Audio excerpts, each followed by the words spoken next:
WhatsApp வழியாக English கதை மூலம் உங்களுடைய ஓய்வு நேரத்தில் ஆங்கிலம் கற்கலாம். மேலும் விவரங்களுக்கு 7418809324 இந்த நம்பருக்கு வாட்ஸ்அப் பண்ணுங்க. விடுதலை பத்திரிகையில் தந்தை பெரியார் என்று போடக்கூடாது, தந்தைன்னு போடக்கூடாது. விடுதலை பத்திரிகையில முரசொலி ஏட்டில் பேரறிஞர் அண்ணான்னு போடக்கூடாது, கைது செய்யப்பட்டவர்கள்னு போடக்கூடாது, இவர்கள்லாம் கைது செய்யப்பட்டார்கள்னு பட்டியல் போடக்கூடாது. அது ராணுவ ரகசியம்.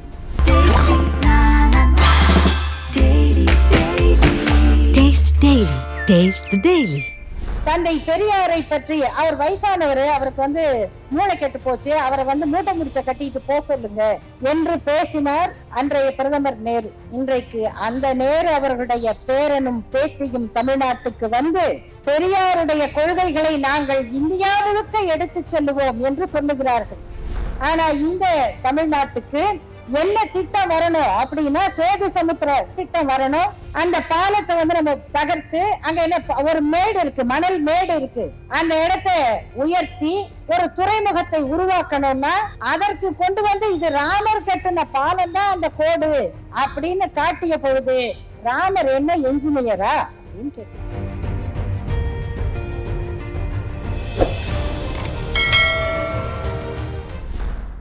கலைஞருக்கு பல பெயர்கள் உண்டு, அவராக சூட்டிக்கொண்ட சில புனை பெயர்கள் உண்டு, எதிரிகள் சூட்டிய சில பட்ட பெயர்கள் உண்டு. தன்னை பற்றி அவர் சொன்ன ஒரு விளக்கம், ஒரு தன்னிலை விளக்கம், அந்த விளக்கத்தை எடுத்து அவருக்கு எதிராக அவரை கேலி செய்யும் விதமாக எதிரிகள் பயன்படுத்தினார்கள். அந்த சொல் தான் கட்டுமரம் என்பது. கலைஞர் ஒரு கட்டுமரம் என்கிற பெயரில் பல கட்டுரைகள் வெளியாவதற்கு அது காரணமானது. கலைஞர் என்ற கட்டுமரம் அது உருவாக்கிய ஒரு ஆற்றின் ஒரு கரையில் நின்று ஏங்கிக் கொண்டிருந்த மக்களை அந்த கரையில் இருக்கும் கல்வி சாலைக்கு சுயமரியாதை தோணியில் அழைத்து சென்ற கட்டுமரம் என்ற வரலாறு உருவானது. கலைஞர் எனும் காட்டு மரம்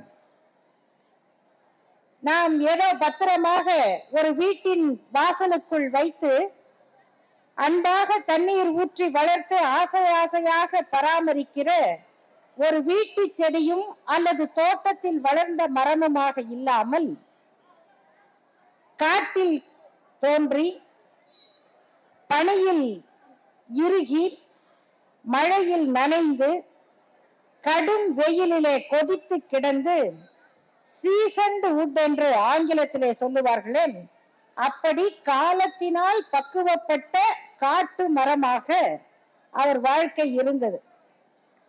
அந்த காட்டு மரமாக இருக்கும் பொழுது அதில் எவ்வளவு கூர்தீட்டிய கோடாரியாக இருந்தாலும் பாய்வது கடினம். கோடாரிகளால் பாய முடியாது என்று சொன்னால் சின்ன முட்கள் எந்த மாத்திரத்தில் பொருந்தும். அப்படி முட்கள் நெருங்க முடியாத காட்டு மரமாக, மோதி பார்த்த முட்கள் உடைந்து விழுந்த காட்டு மரமாக வாழ்ந்த பெரும் தலைவர் கலைஞர் அவர்களுக்கு நூற்றாண்டு விழா. இந்த நூற்றாண்டு விழாவில் இன்றைக்கு நாம் நடத்துகிறோமே, இது இயல்பாக அவர்கள் பல நாட்கள் நடத்துகிறார்கள். இன்னும் சில பேர் எல்லாம் முதல்ல இருந்து பேசிக்கொண்டே இருக்கிறார்கள். இந்த நாள் மிக இயல்பாக அண்ணன் சுபவி அவர்கள் அவருடைய வாய்ப்புக்கு ஏற்ப உருவாக்கிய நாள். ஆனால் இன்னைக்கு எத்தனை சிறப்பு என அவர் எங்களை விட அதிகமாக அலைந்து கொண்டிருப்பவர், அவர் ஊரில் இருக்கிற காலம் இது. அதனால இன்றைக்கு இந்த நிகழ்வு நடக்கிறது. ஆனா இது தெரியாமல் நடந்தால் கூட இன்னைக்கு எவ்வளவு சிறப்பு பாருங்கள். இது இந்திரா காந்தி அம்மையார் எமர்ஜென்சியை அறிவித்த நாள். அந்த எமர்ஜென்சி கால அனுபவங்களை கலைஞர் அவர்கள் நெஞ்சுக்கு நீதியிலே அப்படி எழுதியிருப்பார். வெளியில் போக முடியாது, எழுதியது பத்திரிகையில் வராது. நாம் அச்சடிக்கிற முரசொலி ஏட்டை, விடுதலை ஏட்டை சாஸ்திரி பவனுக்கு கொண்டு போகணும். நல்ல பேர் வச்சோம் பாருங்க. சென்சார் ஆபீஸ் இருந்த இடத்துக்கு, சென்சார் ஆபீஸ் இருந்த ஆபீஸ் என்னன்னா சாஸ்திரி பவன். அந்த சாஸ்திரி பவனுக்கு விடுதலை பத்திரிகையை கம்போஸ் பண்ணி ப்ரூஃபுக்கு அச்சடித்து எடுத்துக்கொண்டு போக வேண்டும். அங்கே இருக்கிற சாஸ்திரிகள் அதை பார்த்து திருத்தி கொடுப்பார்கள். முரசொலி ஏட்டை எடுத்துக்கொண்டு போக வேண்டும், அங்க இதெல்லாம் போடக்கூடாது என்று அடித்து அனுப்புவார்கள். விடுதலை பத்திரிகையில் தந்தை பெரியார் என்று போடக்கூடாது, தந்தைன்னு போடக்கூடாது. எது? விடுதலை பத்திரிகையில. முரசொலி ஏட்டில் பேரறிஞர் அண்ணான்னு போடக்கூடாது, கைது செய்யப்பட்டவர்கள்னு போடக்கூடாது. இவர்கள்லாம் கைது செய்யப்பட்டார்கள்னு பட்டியல் போடக்கூடாது, அது ராணுவ ரகசியம். ஆகவே முரசொலி ஏட்டில் எழுதுவதற்கு நாளை அண்ணா நினைவு நாள், அண்ணா நினைவு நாளில் கலந்து கொள்ள முடியாதவர்கள்னு ஒரு பட்டியல். ஆக கைது செய்யப்பட்டார்கள்னு போட வேண்டாம், கலந்து கொள்ள முடியாதவர்கள்னு பட்டியல். இலக்கியம் எழுதலாம். அந்த இலக்கியத்தில் கலைஞர் எழுதினார், தவளையின் நிழலில் பாம்பின் நிழலில் இளைப்பாறிய தவளை. பாம்பு எது, பாம்பின் நிழல் எது, இளைப்பாறிய தவளை எது என்பது அவருடைய உடன்பிறப்புகளுக்கு புரிந்துவிடும். ஜூன் 2ஆம் தேதி ஒரு போராட்டம் அறிவிக்கிறார், அண்ணா சிலைக்கு ஊர்வலமாக போவதென்று. எமர்ஜென்சி காலகட்டம், ஊர்வலமாக போக முடியாது. துண்டறிக்கைகள், எந்த அறிக்கை முரசொலி ஏட்டில் வரக்கூடாது என்று தடுத்தார்களோ அந்த அறிக்கையை துண்டறிக்கையாக வீட்டிலேயே அச்சடித்து, அப்போ பழைய பிரஸ், இப்ப மாதிரி கம்ப்யூட்டர் கிடையாது, அப்படியே டக்கு டக்குன்னு டைப் பண்ணி அப்படியே அந்த கர்சரை இங்க கொண்டு போப்பா, அதை எடிட் பண்ணு, அதை அங்க கட் பண்ணி இங்க கொண்டு வந்து பேஸ்ட் பண்ணு, முடிஞ்சு போச்சு, அவ்வளவுதான், பிரிண்டடு அப்படின்னு ஆவது அல்ல. அந்த கம்போசிட்டர் கையில வைத்து கொண்டு அவர்கள் அச்சு கோக்கணும், அந்த கம்போஸ் பண்ணதை எடுத்து ஒரு பிளாக் ஆக்கணும், அப்படி பிளாக் ஆக்கினதை ட்ரெடில் மெஷின்ல வச்சு காலில் மிதிச்சு ஓட்டணும்.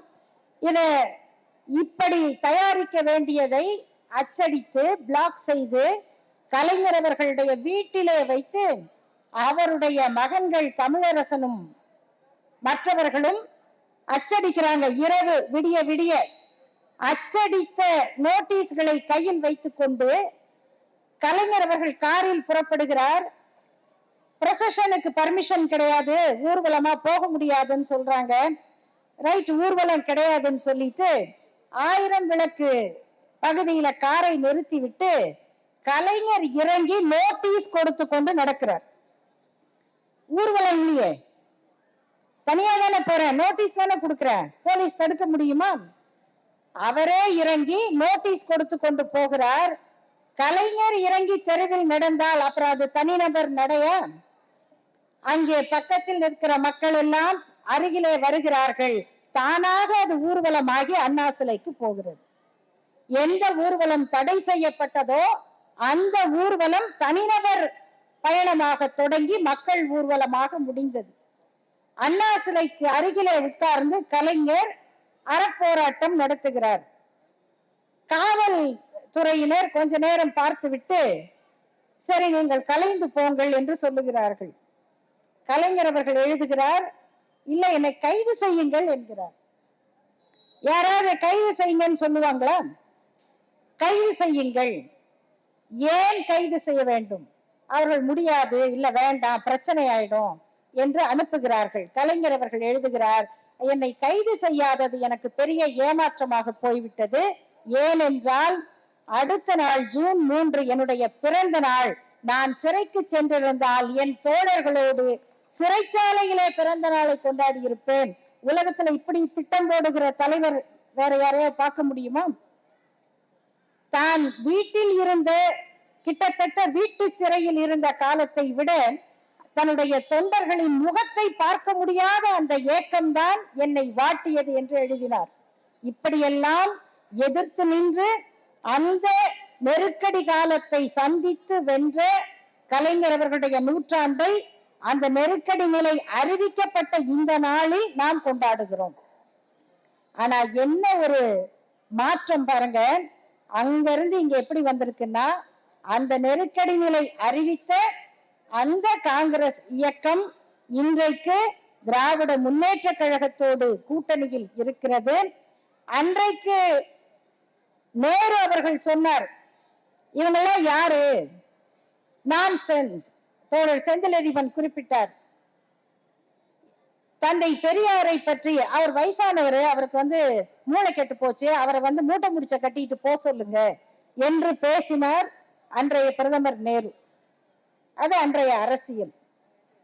இன்றைக்கு அந்த நேரு அவர்களுடைய பேரனும் பேத்தியும் தமிழ்நாட்டுக்கு வந்து பெரியாருடைய கொள்கைகளை நாங்கள் இந்தியா முழுக்க எடுத்து செல்லுவோம் என்று சொல்லுகிறார்கள். அந்த அரசியல் சாசனத்தை கையில் ஏந்தி கொண்டு இன்றைக்கு நாடாளுமன்றத்தில் பதவியேற்கிறார்கள். அது மட்டுமல்ல நண்பர்களே, இன்றைய நாளின் இன்னொரு சிறப்பு, இன்றைக்கு முழுக்க பார்க்கிறோம், தொலைக்காட்சி முழுக்க என்ன போட்டுக்கிட்டு இருக்காங்கன்னா, நேற்று முதல் நாடாளுமன்றத்தில் பதவியேற்ற காட்சிகள் இருக்கே, அது இன்னைக்கு போகுது.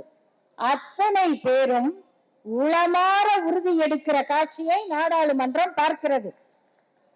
பெரியார் வாழ்க, தமிழ் வாழ்க, கலைஞர் வாழ்க, முதல்வர் வாழ்க என்ற முழக்கங்களோடு நீட் தேர்வை ஒழிக்க வேண்டும், மைனாரிட்டிகள், பெண்கள், தலித்துகள் மீது நடக்கிற கொடுமையை ஒழிக்க வேண்டும் என்ற முழக்கங்களோடு நாடாளுமன்ற உறுப்பினர்களாக பதவியேற்றுக் கொள்ளுகிற அந்த சிறப்பையும் நாம் பார்த்து விட்டோம். இத்தகைய வரலாறு எல்லோருக்கும் கிடைக்காது. இதுதான் கலைஞர் அவர்களுடைய வாழ்க்கை நமக்கு கற்றுக் கொடுக்கிற பாடம். எல்லாம் பெருசா நினைப்பா, சில பேருக்கு புரியாது. இன்னும் சில பேர் திராவிட முன்னேற்ற கழகத்திலேயே பக்தி உள்ளவர்கள் கூட புரிஞ்சுக்குவாங்க. ஆனா பக்தர் மனசை காயப்படுத்த கூடாதுன்னு சில பேர் கவலைப்படுவாங்க. இந்த மனசு காயப்படுற, அவர் எங்க ஓட்டு போடாம போயிடுவாரோ, அப்படியே இயற்கை தானே. தேர்தல் அரசியல்ல அவங்க அச்சப்படுவது இயற்கை. ஆனால் நம்முடைய கொள்கையை சொல்லுவதனால் ஒருபோதும் ஓட்டு போடுகிற மக்கள் தங்கள் கருத்தை மாற்றிக்கொள்ள மாட்டார்கள் என்ற உறுதி கலைஞர் அவர்களுக்கு தான் இருந்தது. இல்லைன்னா இன்னைக்கு வரைக்கும் ராமரை வச்சுக்கிட்டு அவர் பாலராமரா பலராமரான்னு இன்னும் பல பேருக்கு சந்தேகம். ஏன்னா இங்கிலீஷ்ல எழுதுனா BALARAMARனா அவர் பலராமரான் இல்லைங்க, அவர் BAA போட்டுக்கோங்க, அவர் பாலராமர். அவருக்கு வழி தெரியாது, பிரதமர் தான் கையை பிடிச்சு கூட்டிட்டு போய் அங்க விட்டுருக்காரு. அவர் சின்ன வயசுல காணாம போன குழந்தை, அவரை இவரை கூட்டு போனாரு. அப்புறம் அவருக்கு ஏசி எல்லாம் போட்டாங்க, இதெல்லாம் பண்ணிக்கிட்டு இருக்காங்க. இன்னைக்கு வரைக்கும் அந்த மக்களை, எளிய மக்களை இந்த கடவுள் பெயரை சொல்லி ஏமாற்ற முடியும் என்று நம்புகிற அரசியல்வாதிகளை நம்ம பார்க்கிறோம். ஆனா இந்த தமிழ்நாட்டுக்கு என்ன திட்டம் வரணும் அப்படின்னா, சேது சமுத்திர திட்டம் வரணும். அந்த பாலத்தை நம்ம தகர்த்து, அங்க என்ன ஒரு மேடு இருக்கு, மணல் மேடு இருக்கு, அந்த இடத்தை உயர்த்தி ஒரு துறைமுகத்தை உருவாக்கணும்னா அதற்கு கொண்டு வந்து இது ராமர் கட்டின பாலம் தான் அந்த கோடு அப்படின்னு காட்டிய பொழுது ராமர் என்ன என்ஜினியரா அப்படின்னு கேட்டார். இந்த கேள்வியே வடநாட்டுல இருக்கவங்களுக்கு பெரிய அதிர்ச்சி. ஏன்னா அவங்களுக்கு இந்த மாதிரி கேள்வி எல்லாம் பழக்கம் இல்லை. அதுலயே ஒருத்தர் என்ன சொன்னாரு, அவர் தலையை கொண்டு வந்தா 10 கோடி ரூபாய், அவர் தலையை சீவணும். எல்லாருக்கும் தெரியும் தலையை சீவணும். என்ன உங்க தலையை சீவிடுவாங்களே அப்படின்னா, என் தலையை நானே சீவி ரொம்ப நாள் ஆச்சு. யாராவது தலையை சீவுவேன் அப்படின்னு ஒரு அறிவிப்பு வரும் பொழுது இப்படி ஒரு பதில் சொல்ல முடியுமா? வேற அச்சாவெல்லாம் வேண்டாங்க. முதல்ல என்னங்க இப்படி சொல்றாங்க, அது ஒரு நாகரீகமா, இதுதான் ஒரு அரசியல் முறையா, அந்த கேள்வி கூட இல்ல. அப்படி ரொம்ப அழகா சொல்றாங்களே, இந்த இடது கையில தூக்கி போடுறது, அப்படி போட்டவர். அவர் கொண்டு வந்த சட்டங்கள்ல பல பேருக்கு பதட்டத்தை உண்டாக்கியது அனைத்து ஜாதியினரும் அர்ச்சகராவது. அது எப்படிங்க நடக்கும்? நீங்க போடுங்க, நடக்கும். அவங்க அப்பாயின்மெண்ட் பண்ணாரு. அன்றைக்கு உச்ச நீதிமன்றத்துக்கு மடாதிபதிகள்லாம் போய் வழக்கு போட்டாங்க. அன்னைக்கு உச்ச நீதிமன்றம் என்ன சொல்லுச்சுன்னா, இல்ல அது தப்பு கிடையாது, ஆகம விதிகளின் படி நீங்க நியமிக்கலாம். இன்னைக்கு அந்த ஆகம விதிகளின் படி பயிற்சி எடுத்த அர்ச்சகர்களை இன்றைக்கு தமிழக முதல்வர்கள் அவங்களை பணியமர்த்தினார். அதே மடாதிபதிகளை முன்னிலைப்படுத்தி பணியமர்த்தினார். இந்த சட்டம் 71 போடப்பட்டது.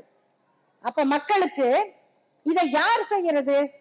இதை எதிர்த்தவர்களுக்கு என்ன ஒரு காரணம்? அது எதிர்ப்பதற்கு காரணம் என்னன்னா, இதை செய்யறதுக்கு நீங்க யார்? இதுதான் முக்கியம். செய்யறதுக்கு நீங்க யார்? நண்பர்களே, முட்கள் காயப்படலாம் படும்னு ஒரு அழகான ஒரு தலைப்பு எனக்கு சொல்லி இருக்காங்க. ஆனா நான் அதை 2 விதமா யோசிச்சேன். முட்கள் காயப்படும், ஏன்னா நிற்கிறவர் உறுதியாக நின்றால் முட்கள் ஒடிந்து விழும். ஆனால் அந்த நின்றவர் உடலாலும் செயலாலும் உறுதியை கொண்டிருந்தாலும் மனத்தால் மனிதர். அது ஏற்படுத்துகிற உள்காயங்கள் இருக்க, அது இல்லாமல் இருக்காது. நீ ஏன் இதை எதிர்க்கிறாய் என்றால், இதை செய்வதற்கு நீ யாருன்னு கேட்டா என்ன அர்த்தம்? இந்து சொத்துரிமை சட்டத்தில் கலைஞர் அவர்கள் கொண்டு வந்த திருத்தம், தந்தை பெரியார் அவர்கள் சொன்ன சொத்துரிமை, கருப்பழனியப்பன் அவர்கள் சொன்னார். 29ல போட்ட தீர்மானத்தை 89ல சட்டமாக்கினார். ஆனால் என்ன கேட்டாங்கன்னா, இந்து வாரிசுரிமை சட்டத்தில திருத்தம் செய்வதற்கு நீங்கள் யார்? இந்த நீங்கள் யார் யார் யார்னு கேட்கிற கேள்விக்கு பின்னால் இருந்தது ஜாதி என்கிற நச்சு பாம்பு. அந்த பாம்பு தீண்டிய போதெல்லாம் ஏற்பட்ட காயத்தை கலைஞர் அவர்கள் எப்படி ஆற்றிக்கொண்டார் என்று அவரே சொல்லுகிறார். கீரியும் பாம்பும் சண்டை போடும், கீரி பாம்பை கொன்றுவிடும். ஆனால் அந்த பாம்பு கடித்ததால் பாய்ந்த நஞ்சு கீரியின் உடம்புல தங்கி இருக்கும். அந்த நஞ்சை எப்படி வெளியில தள்ளுறதுன்னா, அதுக்கு தெரிந்த அந்த மூலிகையில போய் புரண்டு புரண்டு புரண்டு அந்த விஷத்தை நீக்கும். அப்படித்தான் என்னை சாதி நாகம் தீண்டும் போதெல்லாம் நான் பெரியார் திடலுக்கு வந்து அங்குள்ள சுயமரியாதை என்கிற புள்ளியிலே புரண்டு அந்த காயத்தை ஆற்றிக்கொள்ளுகிறேன். ஆக காயங்கள் அவருக்கும் உண்டு. அதை ஆற்றுகிற மருந்தாக தந்தை பெரியாரை, சுயமரியாதை கொள்கையை அவர் பார்த்தார். இந்த வரலாற்று பெருமைகளை பகிர்ந்து கொள்ளுகிற வாய்ப்பாக இந்த விழா அமைந்தது. வாட்ஸ்அப் வழியாக இங்கிலீஷ் கதை மூலம் உங்களுடைய ஓய்வு நேரத்தில் ஆங்கிலம் கற்கலாம். மேலும் விவரங்களுக்கு 7418809324 இந்த நம்பருக்கு வாட்ஸ்அப் பண்ணுங்க.